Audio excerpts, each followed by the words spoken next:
दे दे परोसी तुम्हार घर के साथ, भूख लगी से मोला वो प्यास। दे दे परोसी तुम्हार घर के साथ, भूख लगी से मोला वो प्यास। तोरे मीठ बोली दया माया मोला गुर लागे वो, तोरे मीठ बोली दया माया मोला गुर लागे वो। ले जा परोसी ते मोर घर के साथ, गाली मकाबर खड़े है उदास। ले जा परोसी ते मोर घर के साथ, गाली मकाबर खड़े है उदास। आना बैठली का कोनो नहीं है घर में डर डर लागी ना। आना बैठली रे कोनो नहीं है घर में डर डर लागी ना।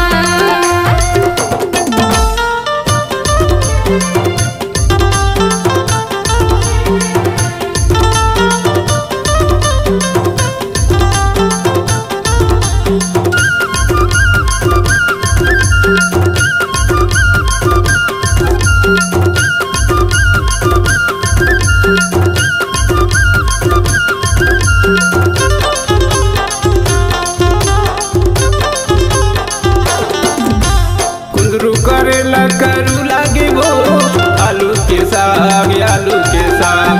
खाई बार जीहा तारा साथी वो, मन ही उदास मन ही उदास।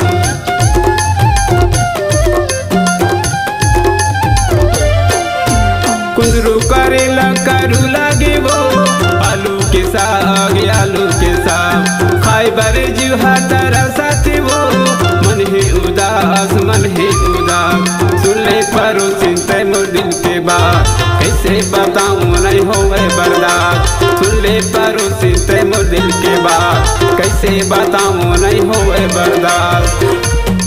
तोरे मीठ बोली दया माया मोला गुर लागे वो, तोरे मीठ बोली दया माया मोला गुर लागे वो।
धनिया या मिर्चा पताल की वो, बना दे सलाद बना दे सलाद। जीरा लहसुन के छौंक बघार, अड़बड़ मिठास अड़बड़ मिठास।